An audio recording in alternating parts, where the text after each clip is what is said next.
Hey everybody, good afternoon, good evening, wherever you're joining from. Let me just pause the screen so you can see my face a little bit better for a moment. Okay, hi everyone, good to be here with you. I'm Arya. Nice to see some of your faces. Hey Sarah, hey Lulu, hey Ron, hey Bruce. If it feels comfy, you can turn on your cameras. Kind of nice to see faces. Hi Patty.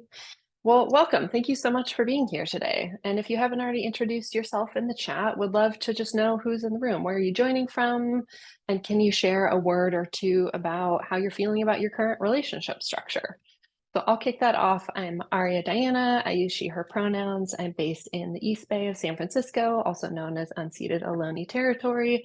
And in this moment, I'm feeling super grateful and proud of my relationship structure. I have a really sweet kitchen table polyamory structure. And after 12 years of trying all sorts of different ways of relating, which I'll tell you more about in a moment, I've really gotten to a place where I love the camaraderie and teamwork and the support from my partners and metamors. And yeah, just get a lot of joy out of being in this way of relationship. So let's see, who do we got here? Alameda, Knoxville, Tennessee, Berkeley. Amazing. Lizzie from Hawaii. Wonderful. Well, thank you all so much for being here. I'm going to share my screen again and let's get into it. Okay, wonderful. So in today's event, I'm going to show you how somatic practices can help you move from feeling overwhelmed and reactive about non-monogamy to feeling easeful and confident in your ability to create healthy, expansive relationships that can be adapted as you and your partners heal and grow and learn new things and evolve. So by the end of our time together, you're going to learn how working with somatic practices can help you build inner resilience and emotional capacity and better tune into your body's wisdom to honor your needs and set boundaries with clarity and confidence. So this is where we're going in the next hour. I'm going to tell you about a little special bonus that I'm offering for people who are here participating live, because it's more fun if people are engaged and I'm not just talking to myself. I'm going to define somatics, so we're all speaking the same language, and then we're going to explore how we can apply somatics to non-monogamy to make things feel more easeful and less overwhelming. We'll do a little mini meditation. I'm going to tell you a little bit more about my personal and professional history with consensual non-monogamy, and then give you an overview of my three-part somatic approach to conscious relationship skill building. Then I'm going to invite you into a bigger, juicier version of tonight's free event, and then we'll open it up for a Q&A at the end. So if you have questions, feel free to jot them down and hold them for the end, and we can have a little dialogue. So that's where we're going.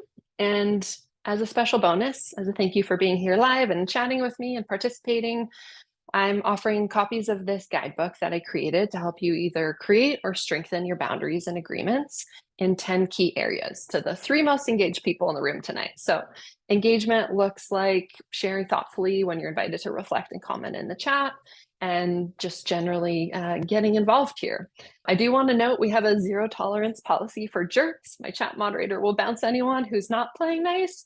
So please be kind and respectful to your fellow intentional relationship explorers. This is a place where we can take a deep breath. So let's keep it soft and sweet here. So thank you for that. And I'm not exactly sure what brought you here, but my guess is you're either curious, just beginning to explore alternatives to monogamy to better meet your needs, two, newly open, looking to build resources, maybe find tools to relate in a new way, or three, maybe you're struggling a little bit, but you're determined to find ways to make non-monogamy work for you. So I would love to hear in the chat, does one of these resonate? Which one are you? You can comment 1, 2, or 3. Would love to just get a sense of who's in the room and what brought you here. So let me just check the chat. We've got a 2, we've got a 3, a 2 and a 3, a 3. Okay. So people are newly open, maybe struggling a little bit. I totally relate. Okay, we got a 1. Awesome. Great to kind of get a little temperature check. So thank you for that. And whatever your motivation for being here, I'm so glad you found your way to this little corner of the internet. This is a non-judgmental, brave space where you belong, no matter where you are on your relationship journey, no matter if you're monogamish, maybe you're brand new to open relationships, maybe you have a complex polyamorous relationship ecosystem or something in between. All of your curiosity and questions are welcome here. I really love creating a space where we can engage with our authentic desires, maybe open up and be seen and be honest about who we are. And yeah, and maybe there's other parts of our lives where we have to hide these aspects of ourselves. So thank you for showing up. And I just want to say, if you learned something new today, I'd love to hear about it. You can tag me or say hi on Instagram, Arya Diana. Let me tell you a little more about who I am. I'm Arya. I use she, her pronouns. I identify as polyamorous, demisexual, bisexual, queer, cisgender, femme. And as a somatic relationship coach, I help people practicing non-monogamy deepen their self-awareness, overcome insecurities, and enhance communication skills so that we can create more liberated relationships that feel expansive and nourishing.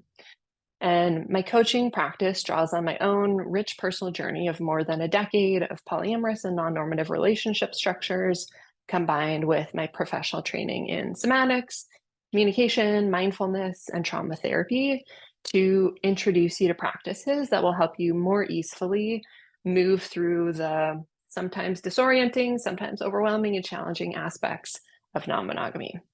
And it's truly my greatest joy to support people who are on a similar path of getting creative with their approach to relationships. And my sincere hope is that by polishing some of the really hard lessons that I've had to learn over these last 10 or 11 years, I hope to be able to, polish them into learning so that you don't have to make the same mistakes that I made when I started on this journey. And I can just tell you, over the last 12 plus years, I have absolutely made every mistake in the book when it comes to the common challenges and pitfalls of non-monogamous relating, including but not limited to failing to communicate proactively, hiding my feelings, trying to play it cool, not knowing my boundaries, not holding my boundaries, maybe saying hurtful things when I was jealous that I later regretted, being competitive with my metamors, projecting my anxiety, throwing temper tantrums. I don't know. Does any of that sound familiar? Am I alone? Yikes, right? There's a lot of things on that list that I wish I could take back and do over. And my hope is to be able to help you avoid some of these unnecessary pitfalls and heartache, because that's probably not how we want to show up in relationships. So I've experimented with all kinds of different relationship structures. I should say that we should add monogamy at the top of this list. For a long time in my 20s, I tried to be monogamous and I did it really badly. And I wish I knew that I had options. And in about 2013, I started swinging when I shared with my then boyfriend that I was interested in exploring my queerness with women. That evolved into an open relationship structure where my partner and I kind of started dating together with the intention of having shared novel sexual experiences. Then we started dating separately when we realized actually we really wanted different things. I've been part of triad relationship structure, quads. I moved into a hierarchical non-monogamy framework with kind of primary, secondary structure. And now we've evolved into more of a non-hierarchical polyamory kitchen table structure 12 years later. So it's been a long journey. There's so many different ways of relating. And that's a photo of my nesting partner and my metamor celebrating Christmas together this past year, which was so cute. We had so much fun. So yeah, I've really come to a place of getting through a lot of the really challenging, uncomfortable phases, and now just really loving the intentionality and the choice and the sacred autonomy of non-monogamy. And it's a real joy to help people get to a place where they can also experience joy and pleasure and the good parts of this way of relating. So that's enough about me. Let me take a sip of water and let's get into it. What does somatic mean? I want to be sure that we're all speaking the same language here. So in Greek, soma means body. And essentially, somatics is the practice of tuning into the wisdom of the body in its wholeness. So we're talking about the felt sense of all of our experiences, our emotions, our habits, our patterns, maybe our survival strategies and our protective reactions, relationship stances, the actions we take and the actions we don't take. So it's really about understanding sensations as the foundational language and the building blocks of our emotions and our experiences. And somatics really recognizes that emotions and patterns of relating are deeply embedded in our nervous system. It's shaped by our histories, our relationships, our wounds from our family of origin, and even larger cultural narratives, right, about how we should relate to each other. So it's really a practice of It's a practice and it's a theory of change that helps us move from reacting automatically to responding more thoughtfully, learning to honor our needs, our limits, our desires, so that we can build resilience within ourselves and expand our capacity for love and connection. So when it comes to non-monogamy, somatics becomes a really crucial tool for working with what I call the three big challenging feelings: jealousy, insecurity, and the fear of abandonment. These are three things that often come up in my coaching, and it's really common to have these feelings and we feel them in our body. Maybe jealousy shows up as a tightening in the chest. Maybe insecurity shows up as a sinking feeling in the gut, or maybe that fear of abandonment shows up as a quick surge of like panic throughout our whole body. So in my work, I help people recognize these sensations as the body actually asking us for usually safety, attunement, connection, reassurance. So the challenge is that non-monogamy can put us in a lot of uncomfortable foreign situations where we don't have any experience or reference points on how to gracefully move through it. So somatics is an embodiment practice that helps us decrease reactivity and increase our ability to be present and resource so we can make values aligned choices in more complex situations. So I integrate somatics by helping people slow down, track their internal states in real time. So this might look like grounding practices when someone's feeling really emotionally activated, or a breathwork exercise to regulate that nervous system when it starts spiraling, or even movement to discharge the tension that gets accumulated during conflict. So I want to invite you to take a deep breath and let me know in the comments in this moment, what percentage of time does non-monogamy feel overwhelming, insecure, or jealousy inducing for you? 80%. Okay. What else? 80%. Okay. See, already you're not alone. Look at that. We have two 80%. 55%, 15 most of the time, 25%, 40%. Okay. 30. Thank you guys for weighing in. It's helpful to kind of hear where you're at. So I just want to say, if you're someone who struggles with jealousy and insecurity frequently, I want you to know that your big emotional responses can be understood, supported, and regulated. But it really requires that we turn towards the feelings and learn self-soothing skills. It's important to remember that thoughts are easier to control than emotions, and the meaning that you assign to situations often contributes more distress than the situation itself. So I want you to read that again. The meaning that you assign to a situation sometimes is what creates more of the distress than what is actually happening. So having uncomfortable feelings with non-monogamy is to be expected, right? We've all been there. It happens from everyone to time to time. And thoughts and feelings are intimately intertwined. But if you get hit with a pang of jealousy when your partner's on a date with someone else, you can think thoughts that make those feelings stronger or less strong. If you focus on the thought that my partner's probably going to leave me for them, it's going to reinforce the uncomfortable feelings. So it's really essential that we learn to catch the thoughts, feelings, and meaning spiral and practice getting some control over our thoughts. So instead of being hyper focused on what your partner's doing and creating a big fear story about what's happening or what's going to happen, it's really easy to get in that future projection space. We really have to practice redirecting our thoughts intentionally so that we can experience less suffering. I like to remind my clients that while jealousy can feel really big and really scary, it's actually just like any other emotion, which we can work to regulate by identifying, like, where is this showing up in my body? Managing the meaning and the story that we're telling ourselves as those feelings arise, and then checking our assumptions. It's really easy to create a story like, well, my partner didn't text me, so they must be leaving forever. So we really want to work to bring down the emotional intensity when we find ourselves in a jealousy spiral. So monogamy often teaches us that jealousy is an expected and even romanticized response to our partner's interest in someone else, rather than an invitation to explore our own insecurities, unmet needs, attachment patterns, or the societal conditioning that equates exclusivity with value and safety. So this narrative can make jealousy feel like it's an identity. Sometimes it feels like, well, I'm just a jealous person. But actually, it's important to remember that it's an emotion. It's not a fixed trait. It's an experience that can shift when we take care of it, when we pay more attention to it. So instead of seeing jealousy as something to fix or even proof that something is wrong, it's helpful to approach it as an invitation to get curious. Like, what's underneath this? Is it a longing for reassurance? Do I have a fear of being left behind?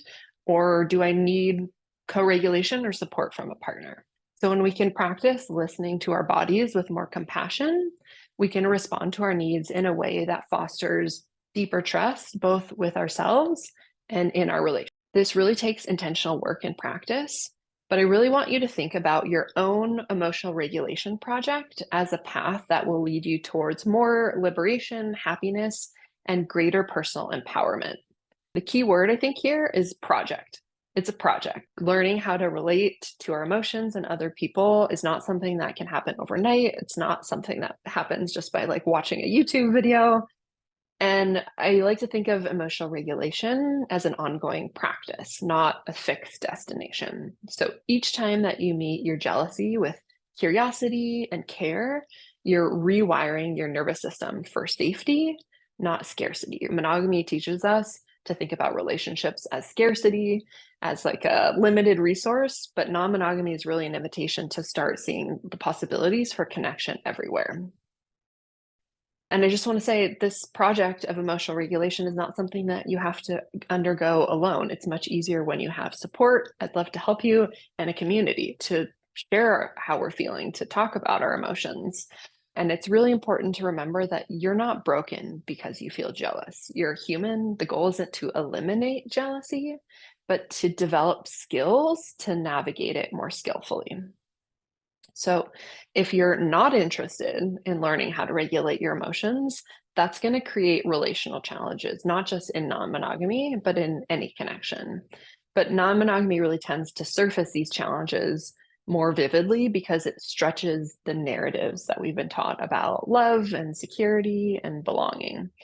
So, this can feel maybe kind of overwhelming, like a big project, but it's also an opportunity for profound growth. So regulation isn't about becoming unshakable, but it is about learning how to steady yourself when you get shook. So that's a skill that's worth cultivating no matter what kind of relationships that you choose. Whatever brought you here, I just want to invite you to dream for a minute and imagine an optimistic future full of possibilities. So, can you imagine what it would feel like if you were confident in your ability to craft intentional and consensual relationships of any style that you choose?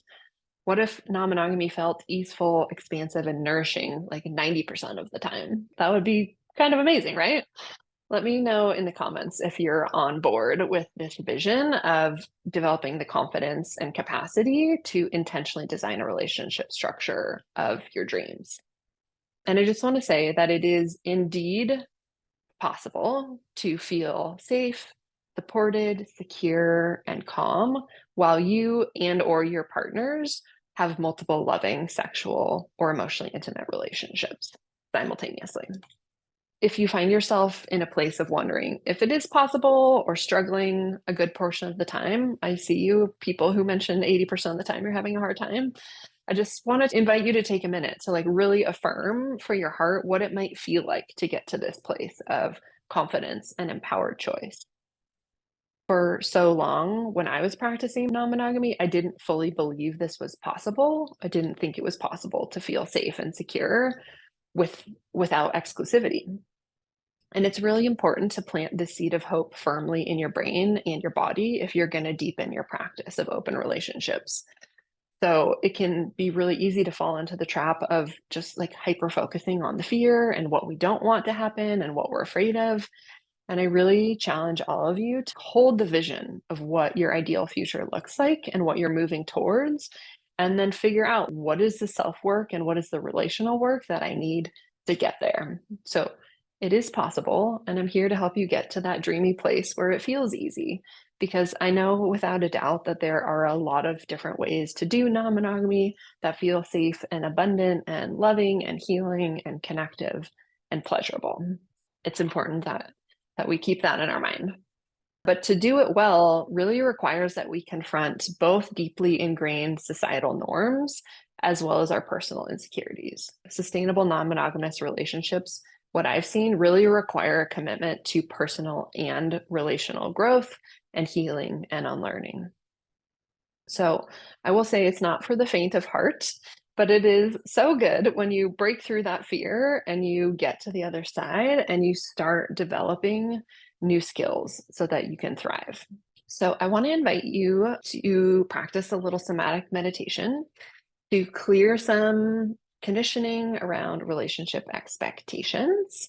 But before we do that, I just want to invite you to take a moment to maybe close some windows on your screen, close your door if you're in a place with other folks, whatever you need to do to create some space for you to be with you. So I really see meditation as an essential fuse lengthening practice, in the words of Qigong master Pedram Shojai.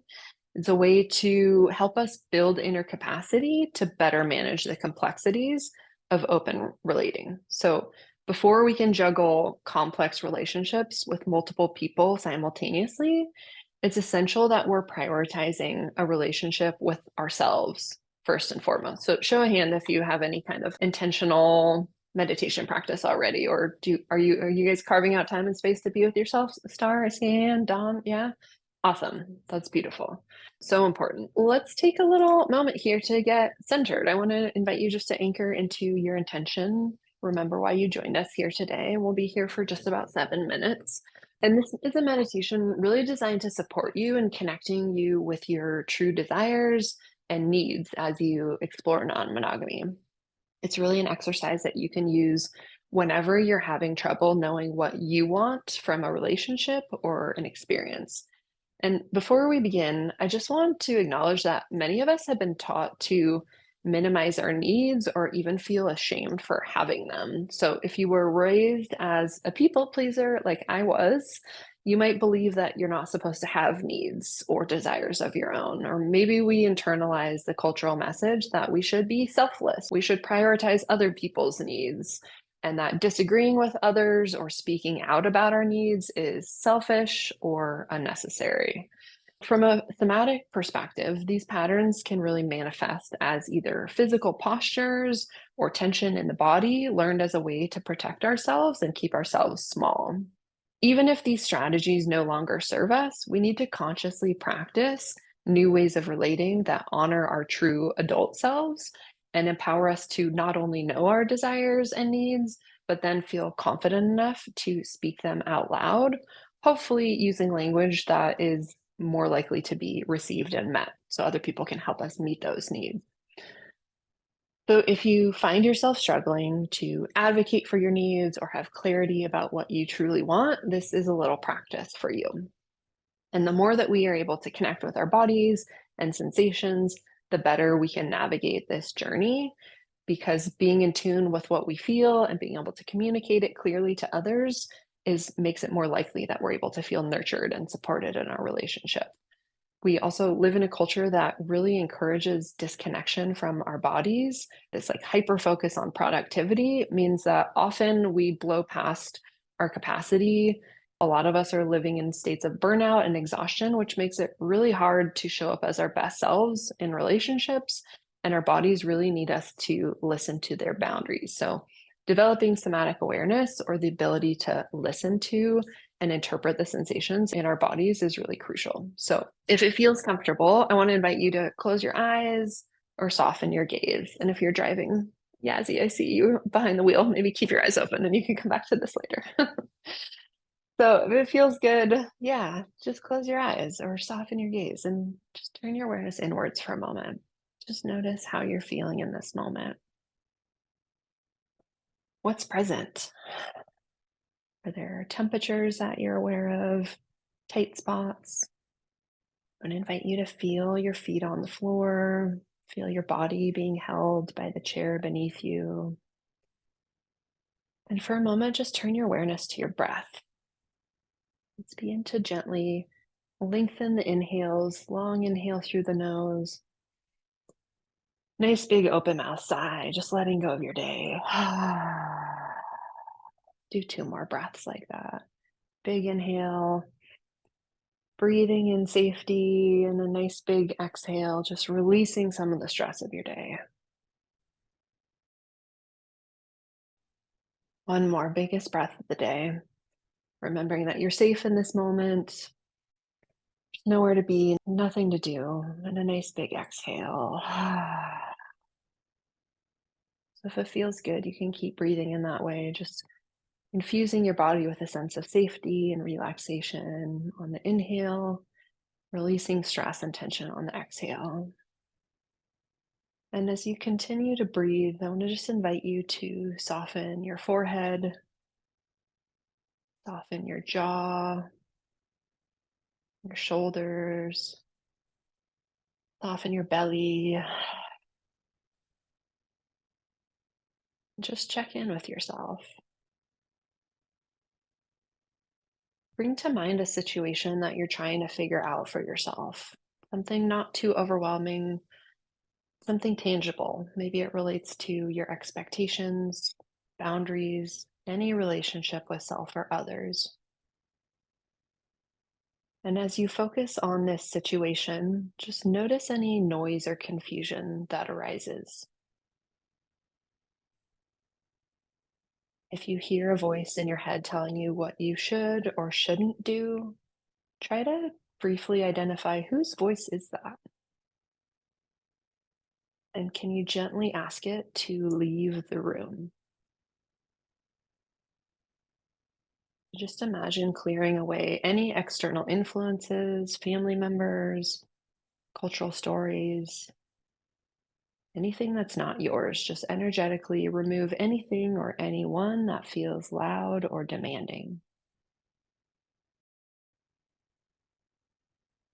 And once the room is clear, just listen to your body again and bring to mind some aspect of your relationship that feels unclear or you haven't fully given yourself permission to have a strong opinion about.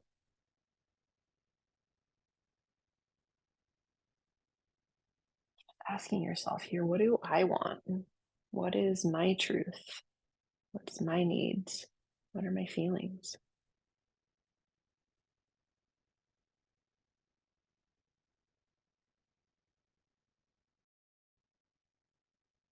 Inviting in curiosity and openness. And just listen here for a few breaths.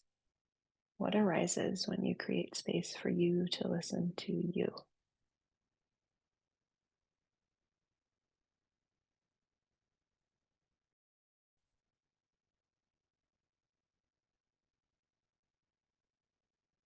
Any external influences creep back in, you can visualize strengthening your boundaries and gently pushing them away to create a little bit more space for you to reconnect with yourself.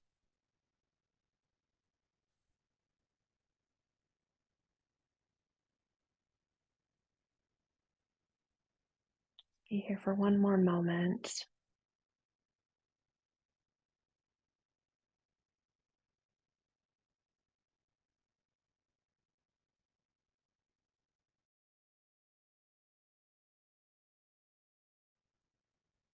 And as we begin to close, just take a moment to notice what has arisen, maybe what's shifted for you, even by just a degree.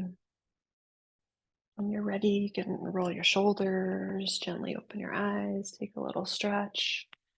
And if you need to jot something down, if something came up, just take a moment to do that or drop a word or two in the chat. How are you feeling in your body? Did you notice any voices? You get any little glimmers of clarity? And if you didn't, that's okay. Maybe this is a new practice. It's important to remember this is a practice. The more we clear space and listen to ourselves and create space to be with our feelings, the easier this all becomes. So if there's any little reflections, we'd love to hear from you in the chat. And my challenge to you as you explore any type of non-monogamy is to strengthen your relationship with yourself first and foremost. So if you choose to accept the challenge, I want to encourage you to pick a designated sit spot, some space in your house, ideally where you see it, it reminds you to carve out time for self-reflection. So you can add a candle or a piece of art, an object from the natural world, and carve out 5 minutes a day, 10 minutes a day to just be with yourself, deepen your self-awareness, identify your needs, maybe notice any patterns, and lengthen that fuse so that you can reduce automatic emotional reactivity. I see Star saying frustration at the tsunami of emotions and self-judgments. Yeah. Dom felt some tension and tightness, heard my inner critic, trying to internalize that there's not an objective right way of practicing polyamory. Beautiful. Thank you for those reflections. Yeah, so if your life is so full with work and responsibility and caring for partners or family, aging parents or children, and you're not prioritizing a daily intentional relationship with yourself, it's going to be a lot harder to have the capacity to handle non-monogamous relationship shenanigans that will inevitably arise as you're learning an entirely new paradigm of loving and relating. So that's my invitation to you. Can you carve out some time for you to be with you? And from this centered place, we can begin to explore this question that one of my teachers, Stacey Haynes, asks: what is embodied in you that may not align with your values? For example, maybe you have a historical pattern of shutting down during conflict. Maybe you slam doors, guilty admission. That used to be my default way of reacting when I felt triggered. Like slam the door and flee the scene. Probably learned that from my mom. Thanks, Mom. But as we can begin to recognize how these past experiences shape our current adult physical responses, we can honor these protective survival shapes that our bodies have adapted as default reactions. And with practice, we can transform these habitual reactions and learn new ways of moving through the world that are more deeply aligned with our values. And that's really what somatic relationship coaching is all about. Maybe we believe in some of these values, but we don't always embody them under the stress of relationships. Compassion, generosity, cooperation, trust, autonomy, loving kindness. And if we want to feel these things more instead of jealousy, stay with me because it's possible to get to that place. So, somatic relationship coaching is really a 3-part methodology to help us evolve these unhelpful patterns of reactivity that prevent us from embodying the types of relationships we desire. So, it's a 3-part approach that helps us get unstuck when we've outgrown the shapes that we're used to inhabiting and we want to evolve into a more embodied shape that aligns with our deepest desires and values. So it's about awareness, opening, and practices. So it really begins with building our somatic awareness, which essentially means the practice of bringing more conscious awareness to our once unconscious reactions.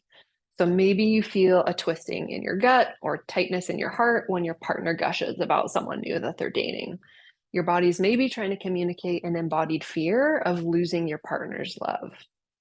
And if you become aware enough, you have choices about what to do with that sensation. Hopefully, we don't just ignore it and suppress the feeling. But for many of us, that avoidance or that bottling up of feelings might be part of our protective survival shape, born out of a desire not to be rejected or abandoned. So, as you build more somatic awareness, you might learn to recognize these signs that you're triggered. So maybe you slow down, maybe you ask for space and commit to returning to the conversation when you're ready, allowing for healthier and more intentional interactions. Maybe you can begin to interpret the twisting feeling in your body as requesting reassurance that you still matter. So I want to invite you to take a pause, take a breath, and reflect and comment in the chat. What are some of the common sensations that you experience when non-monogamy has you feeling anxious, jealous, or overwhelmed? And where do you notice those sensations in your body? Maybe it's a tightening of the throat when you're sad. Maybe your face gets hot when you feel angry. I just want to say it can take a lot of energy to look at this stuff and not shy away from it. So I really want to invite you to resource yourself, keep checking in with yourself as we talk about all this stuff. If you need to take a breath, drink some water, put a hand on your heart, give you a little rub and soothing, know that this is recorded. So if you need to take a break, you can come back to it later. Learning what you need to take care of yourself is so important to do non-monogamy well. Let's see. I freeze. I usually feel constriction in my chest or a dull ache in my belly, pit in the stomach, throat tightening, stomach ache. Yeah. Yeah, it's interesting how so much of these feelings show up kind of in our center space, heart, belly, chest, throat. Feeling my heart drop to my stomach. Yeah.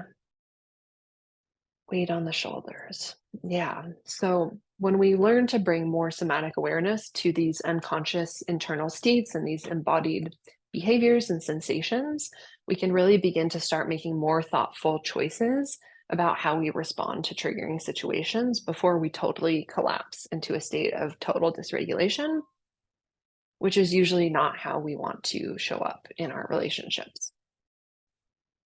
Bouncing between excitement and nervousness, hope and fear, oscillating between anger and despair. Yeah, so I'm hearing a lot of similarities in kind of how these things show up. So, one of my clients, Alicia, her body used to get very quickly overheated when conflict arose with her partner. And by bringing more somatic awareness to her increasing temperature during a conversation, she was able to take that as a sign that she literally needed to go pause and cool off before she was able to continue the conversation to avoid a bigger rupture with her partner. So that's just one little way that when we pay more attention to what's happening in our body, we can be like, oh, something is happening here. Let me go attend to this so I don't say something that I'm going to regret. The second part of this process is somatic opening, learning to unwind some of the patterns and the survival responses from our body. So maybe this looks like resistance to being vulnerable. If we grew up in a family where we were encouraged to be small and be quiet, right? Maybe we turn away from conflict. Maybe we struggle to express things that you know are going to be hard to say or hard for your partner to hear. So, want to just invite some more shares here. Keep breathing. Do you recognize protective or defensive shapes you commonly make in your relationships that prevent you from showing up in alignment with your values? For me, yeah, stonewalling used to be the biggest one. Just completely shut down and have to go away. Avoidance and shutdown. Yeah. Fearful of taking up too much space. Yeah, I think that's a common one. Projection of anger, blame, shut down, running away. Yeah. So somatic opening is really this process of releasing the armored layers and the defense patterns within our body that we've accumulated over time. Here's another little case study. Jules used to avoid telling their nesting partner, Kate, about their growing feelings of affection for someone else to avoid conflict at home, and then would absolutely overwhelm their nesting partner when they finally told her that they were in love with someone else. It's just like, nothing's happening. And then, like, oh, by the way, we're in love. This did not work very well for them. This is a pattern that created a lot of conflict. And together we worked to create communication frameworks and an intentional check-in structure where Jules felt encouraged to talk about their feelings as they developed, making it easier and less scary for Kate to adjust as new relationships deepened. So I want to just invite you one more little practice. Ideally, this is something we can do multiple times a day. If we don't have time for a whole meditation, if that sounds like too big of a thing, a somatic awareness check-in can be done in like 30 seconds, right? If you're moving between a meeting and going to pick up your kids and you're sitting in your car for a moment, it's an invitation just to be like, what's happening in my body? And remember that we're not robots. I think so much of our culture is constant productivity and doing, doing, doing. It's like just taking a moment to be with ourselves, be with our feelings, turning our attention inwards, noticing how we're feeling, what we're needing, feeling our feet on the ground and our body in the chair. And again, breathing in safety, releasing stress on the exhale, and checking in with ourselves. What do we think? What do we feel? What do we need? Can we give it to ourselves? Is there a request we need to make of someone else? And can you ask for support? So that's one little practice that can help us slow down and check in with ourselves and then make choices moment to moment that best support us so that we can show up as our best selves. Okay, that brings us to our third phase of my somatic coaching practice, which is the practice piece.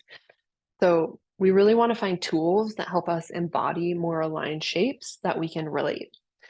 So we're really working here to build new embodied ways of relating on purpose, connected to what matters to us, and in alignment with who we want to become.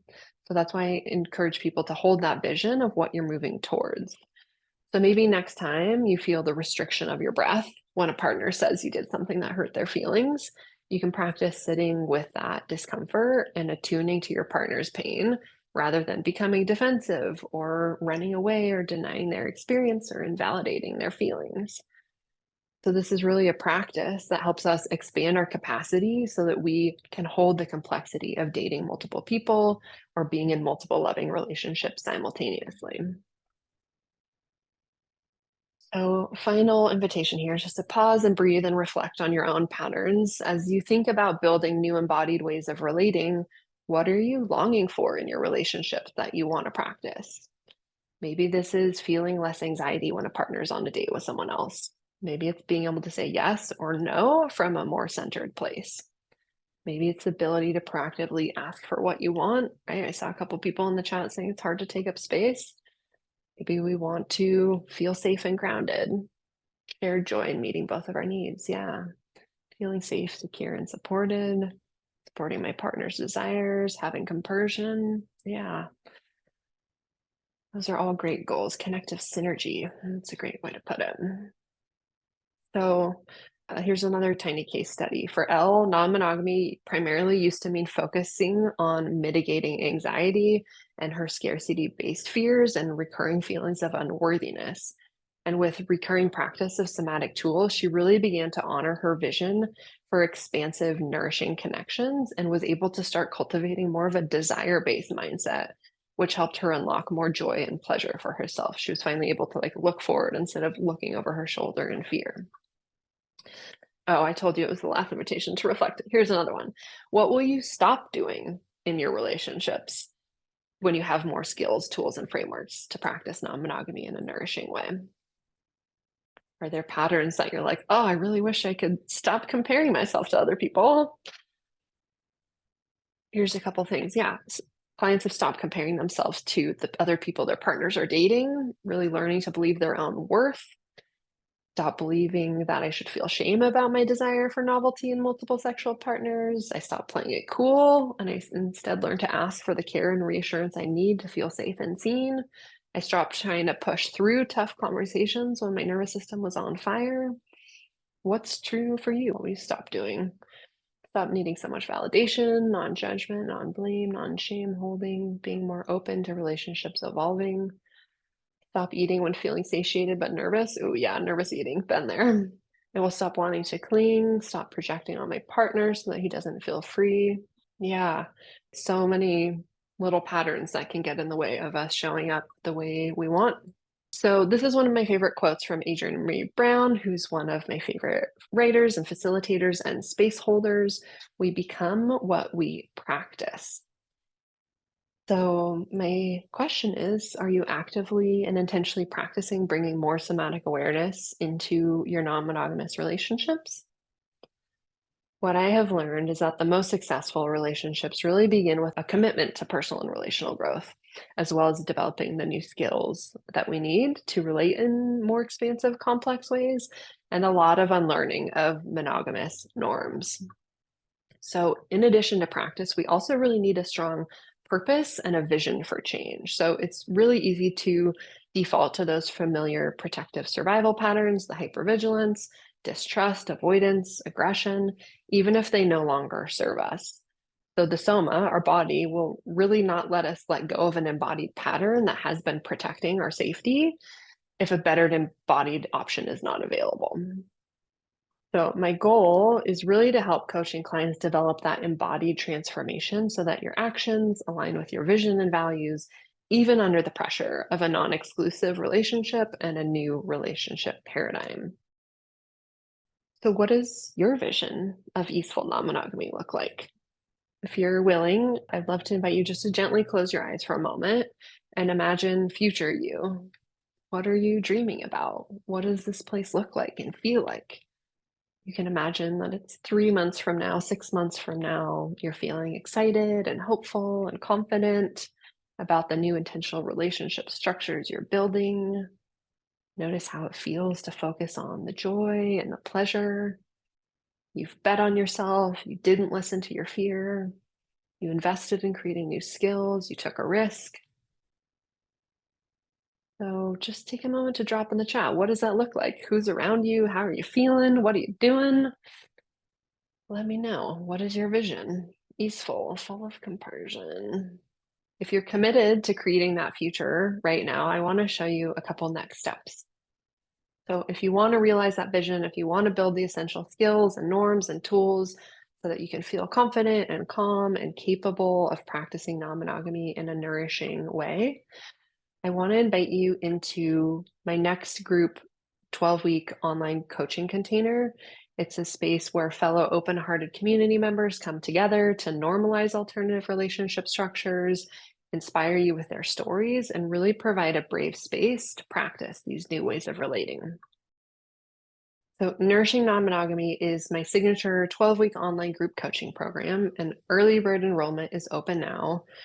And I've seen it happen. In just 12 weeks, you can move from feeling overwhelmed, uncertain, to grounded, confident, and deeply connected to yourself and others. So I really want to invite you to come discover how to transform the jealousy and the insecurity and the feelings of inadequacy into more clarity and resilience and self-assurance. So this is a supportive group container where we practice new tools, we support each other so that we can navigate the complexities of non-monogamy with more ease and authenticity and joy. So I want to tell you just a little bit about this framework. And essentially, it helps you focus on courage and confidence and a clear path from start to finish so that you can really create relationship structure of all styles. So there's 7 modules in this journey. We start by really nurturing creativity and curiosity, laying the groundwork for exploring new paradigms with imagination and intentionality. We are working on opening emotional capacity, bringing more somatic awareness to how the 3 nervous system states show up for each of us, tracking our triggers, practicing self-regulation and co-regulation techniques, understanding expectations through clear communication. So we help you identify what is your default communication approach, practice ways to express yourself that help you feel seen and heard while validating differences so that you can set boundaries and co-create agreements with confidence. We rework patterns of codependency and jealousy.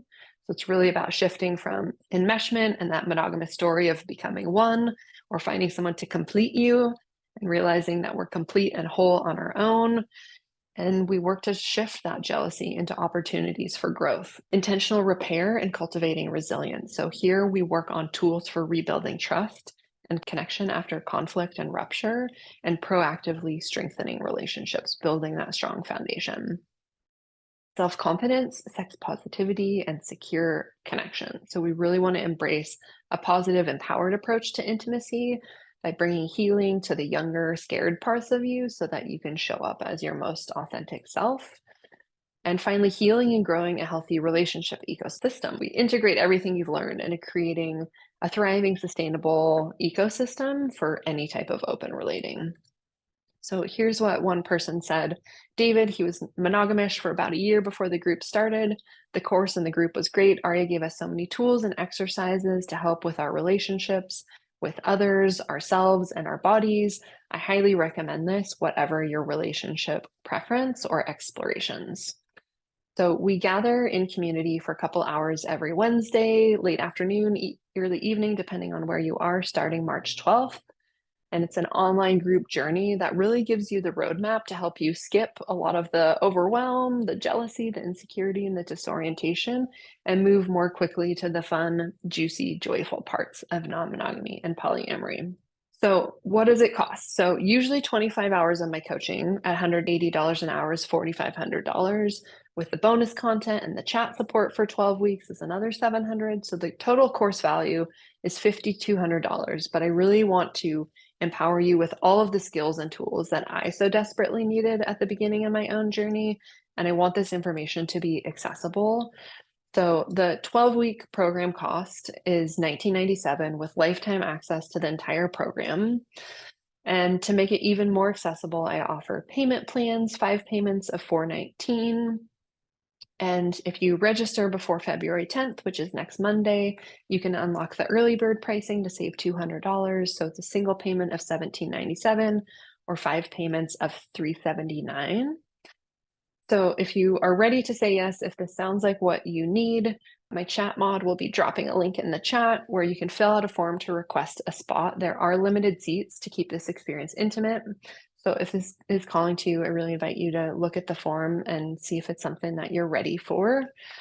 What's included is 24 hours of live group learning, practicing, discussions. You get 3 one-on-one calls with me so that we can do some targeted coaching around specific areas. Every gathering has somatic practices, meditations, reflection prompts, and small group breakouts.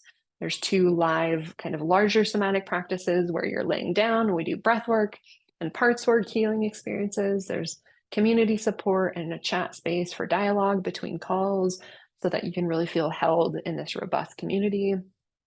There's time and space to ask questions, not to mention virtual hand holding every step of the way. So I just want to say you have options. You could do what my nesting partner and I did, which was go it alone, get very lost in the wilderness of non-monogamy, unfortunately cause a lot of harm, and then pay thousands of dollars for 3 therapists to unwind the damage and rebuild the foundation.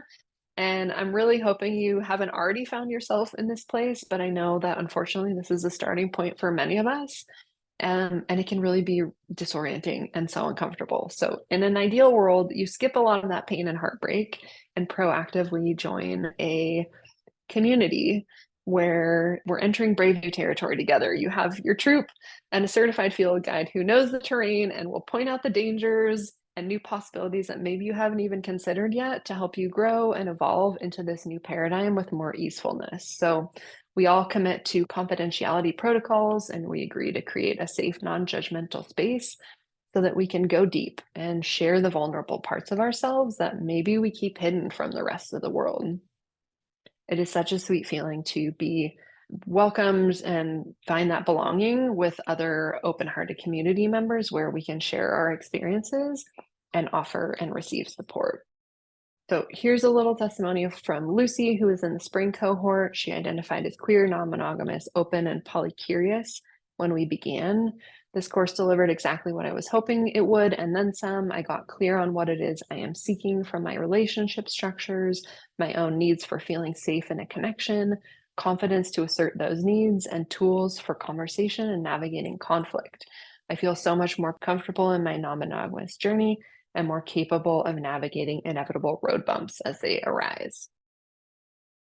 So if you're thinking, I have specific questions about non-monogamy, will they be addressed?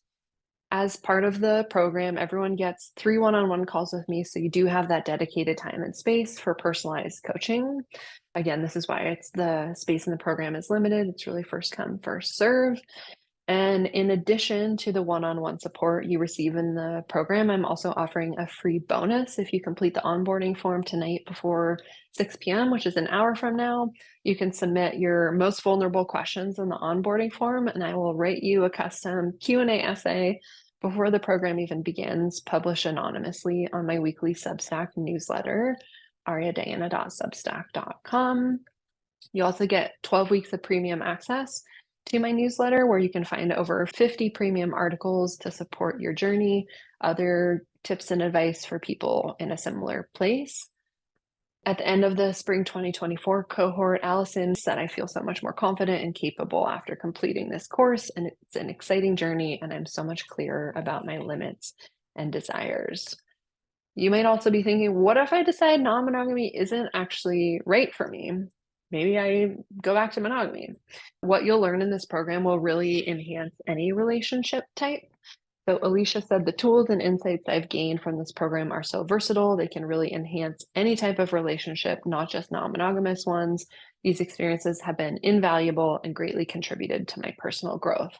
And I've had people tell me that the program has helped them have better relationships with friends and family and colleagues and kids and roommates as a result of this program. So learning how to regulate our nervous systems, learning how to communicate in more effective ways really can support us with relationships of all styles. So if you fill out the form in the next hour, you get the extra bonus. and you get access to that discounted payment plan if you act now. So the link should be in the chat where you can find that. And if you're thinking, I don't have time to do this whole program live, don't worry, the recordings are shared within 24 hours. You have access forever. And you also get paired with at least 1 or 2 other buddies who are on a similar place in their journey. So you always have someone you can check in with and share notes. And we have an ongoing group chat, so you can always catch up in between. Though I will say it is strongly recommended to honor your investment and commitment by joining live each week to contribute to the discussions and participate in breakout rooms. Everyone really benefits from the group cohesion and trust and deepened vulnerability that's created when we all keep showing up for each other. But if you can't make a session or 2, don't sweat it. So I also offer a 14-day money back guarantee. So if after the first couple classes, you've done some of the work and you've decided, actually, maybe this isn't a good fit for me, I'll gladly give you a full refund. So there's really nothing to lose if you're feeling called. And everyone gets access to even more great bonus content. Last year, we recorded a very vulnerable discussion with my polycule that I created for the Week of Visibility for Non-Monogamy, exploring polyamory, insecurity, jealousy, hierarchy, metamor relationships, and more. So you'll hear from me and my nesting partner, Sky, his other partner, Bex, my sweetie, Justin, his wife, Selena, and the husband of Sky's other partner, Olivia. And that might be the most polyamorous sentence I've ever said. You'll get access to this really beautiful workshop that Selena and Justin, my sweetie, and Metamor led. Justin's a polyamorous therapist. Selena's another mindfulness coach, and they've been poly for 12 years. And they shared so much about how to work with disorganized attachment and building safety in the nervous system, moving through attachment insecurities. My nesting partner, Sky, taught an amazing workshop exploring kink and safer sex, consent, and desire. And Olivia has a great workshop. She's another clinical counselor exploring trauma, attachment, our protective parts, and how to cultivate a secure base. So I'm also offering a special pay in full bonus. If you fill out the form tonight by 6 p.m. and choose the pay in full option, you'll get another full 55-minute coaching session with me, which is at another $180 value. And I just want to reiterate that a decade ago, when I started on my non-monogamous journey, I was a closeted, queer, anxious people pleaser who absolutely avoided emotional conversations and had 0 boundaries. So I just want to say I would never have predicted my capacity to find nourishment in this way of relating, let alone turn it into a career to help other people do the same. All that to say, I'm not special. I don't have any superhuman powers. I just realized that I had desires that I had bottled up and locked away, and finally gave them some space to breathe. And I committed to looking at the parts of me that I had shame and fear around. And I learned some new skills that I wasn't taught as a child. So if I can do it, I firmly believe that you can do it too. And there are so many ways of doing non-monogamy. I'm never advocating for a specific style of relating, but I want to create spaces where you feel permission to honor what you actually need so that you can begin to show up unapologetically in a way that feels more aligned with your real desires, whatever they may be. So this could be you. In just 3 months, you've expanded your self-awareness, you've built capacity to stay present and grounded with partners during challenging moments. You can more clearly communicate your needs, create shared agreements that help everyone feel safe and supported, and you feel more empowered in your ability to craft intentional and consensual non-monogamous relationships that feel both meaningful and sustainable. So whether you're curious, newly open, or struggling, no matter the reason that brought you here, I'd love to see you proactively invest in yourself so that you can build relationships of all structures. So again, that link should be in the chat. Early bird payment options are available now. You've got about an hour if you are feeling the call. And I want to get to our special bonus. Thank you all so much for your beautiful shares in the chat. It was wonderful to hear where you're at and what you're going through. And I'm going to ask my chat mod to help me figure out who we should give these resources to. I see a lot of great comments. Drum roll, Star. Okay, Star, Lizzie. Star, Lizzie, and Sky.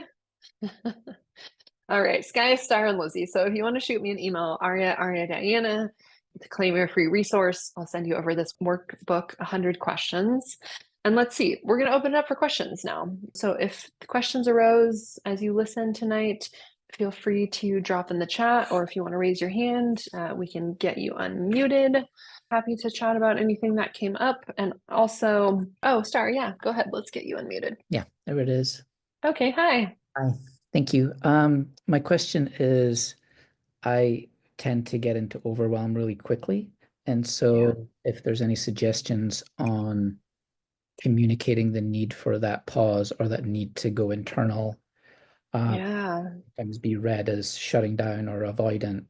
So That's a great question. Yeah, so I think if you can have that conversation before you find yourself in that place of overwhelm and shutdown, maybe you schedule an intentional relationship check-in. Ideally, after you've eaten food, after you've gotten some good sleep, ideally you're not hungover, you can both show up resourced. And you could share something like, hey, I'm noticing that sometimes I get really overwhelmed when X, Y, and Z happens.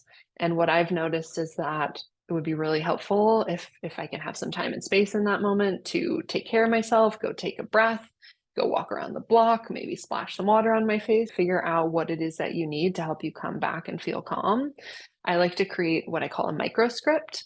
So it's literally one word that could mean, hey, that thing that I told you might happen is happening. It could be red, it could be pineapple, whatever it means. You can define the meaning ahead of time so that instead of having to explain, oh, all of these things are happening, if you find yourself in that place of being like, oh, I'm starting to go into overwhelm and shutdown, you could say that one word. Your partner knows what that means. You can go take care of yourself, and then you can come back to the conversation when you're more resourced. Is that helpful? Awesome. What else? Other questions? I'm seeing Lizzie in the chat. I don't know if you want to offer it, but the Polyheal chat, if people want to join, is open to everyone.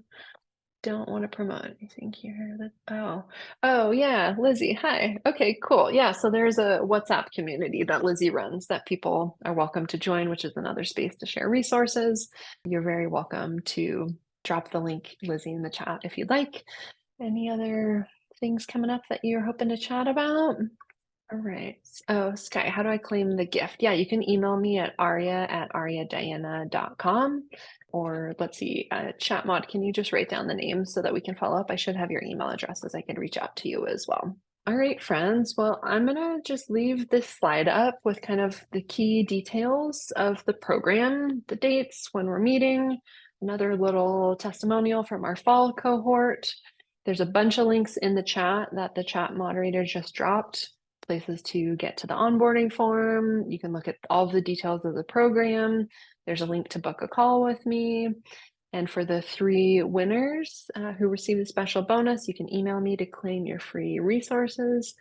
Is it okay that boundaries are created from a fear of abandonment? Ooh, Sky, that's a great question. Yeah, knowing what your fears are and being able to create boundaries that help you feel safe and protected is a great place to start. It's helpful to know that, like, okay, there is a fear of abandonment here. How can I express that to my partner in a way that they can help me take care of that fear, reassure me?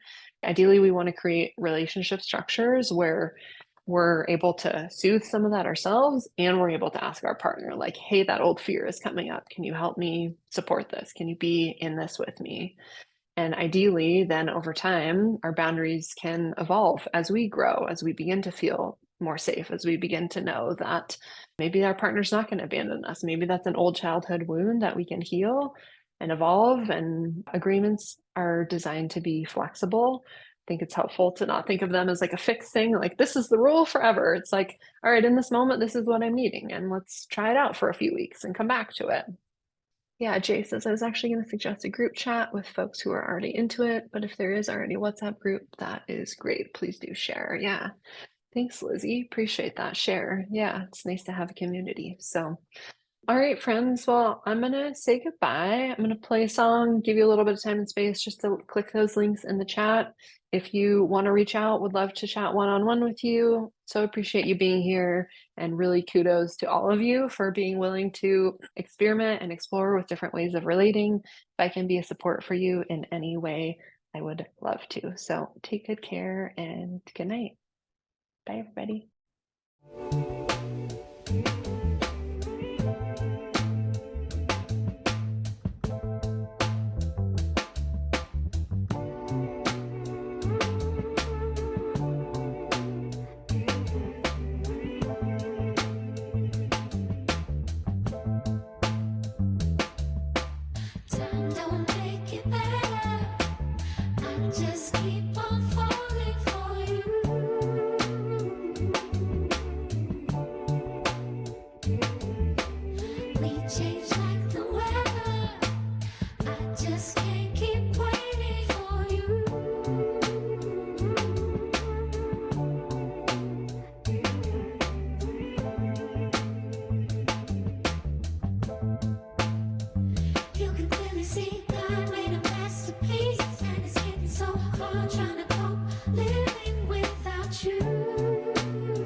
don't change your smile. You're the only one I love, please never doubt that you're gonna be the only one for me. I've been sitting down waiting so desperately. Time don't make it better, I just keep on falling for you.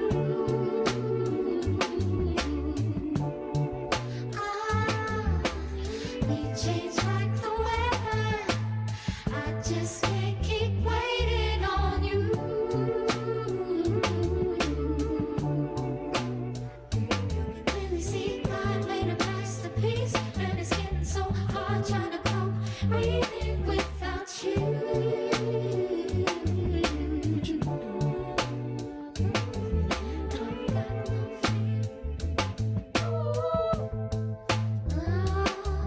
I got no fear in me, but it feels stupid trying to make you see. 'Cause you got me feeling high like a